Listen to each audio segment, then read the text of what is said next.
Hello guys! So ayan no, samahan nyo ako magtanim tayo ng talbos ng kamote. So ito yung kinuha natin yung mga nakarang araw no.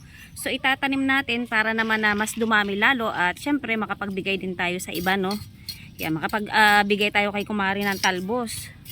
Yan. Umpisahan na natin guys. At ayan nga pala guys yung ating itatanim no. Ayan, naibabad na natin sa tubig yan. So ito try natin yan yung maliliit na yan na maitanim at baka tumubo din siya no. Ito naman yung mga mahahaba no. Siyempre guys, una, ganyan-ganyan natin yung ating pagtataniman, no? Para malambot yung kanyang lupa, mabilis siyang tumubo. So, makagandahan dito sa lupa na to, no? Yan, may mga ipa na siya, guys. So, ganyan lamang, guys. Para marami tayong gulay. Para ito lang, ulam na. Alam naman natin, buhay probinsya, no? Ganyan lang, basta may tarim ka, meron kang aanihin. So ayan na guys no, yung ating lupa na pagtataniman, nabungkal na natin no. Yan, magsisimula na tayo magtanim. At ayan, maraming panggulo sa akin guys, ayan no. So at nakaready na rin dun guys yung ating pandilig, ayan no.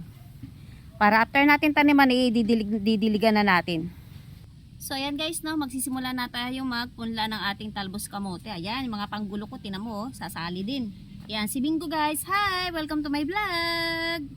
Yan, so, dito sa mga maliliit guys, very generous ang ating ilagay kasi hindi natin alam kung mabubuhay ang mga ito, no? Yan, damihan natin. Ay, ang kukulit nilang tatlo. So, ayan. Ganyan lang natin siya guys, no? Yan, sana mabuhay. Pero yan, dinamihan na natin para malay mo, mayroong isang mabuhay dito, di ba? Dahil mabilis lamang itong dumami. Yan, halos dikit-dikit natin para kung may isang mabuhay idi ayos, di ba? Pero tingin ko naman mabubuhay kasi may mga ugat na rin siya eh. Yan, para pag dumami makapagbigay tayo sa iba. At ayan guys, tapos na tayo magtanim, didiligan na natin.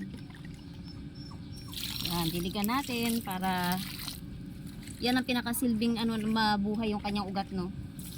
Ganyan talaga, pagkatapos itanim, diligan.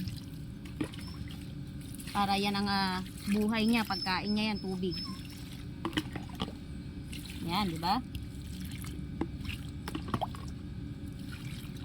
Yan, generous natin diligan kasi para pumasok hanggang sa ilalim ng lupa. At ayan na guys, no? Yan, ang ating bagong punla ng talbos kamote. Yan, nakailang puno rin tayo dyan guys, oh. O diba?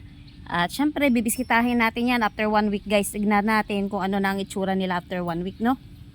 At ayan lamang guys. Thank you for watching and bye bye.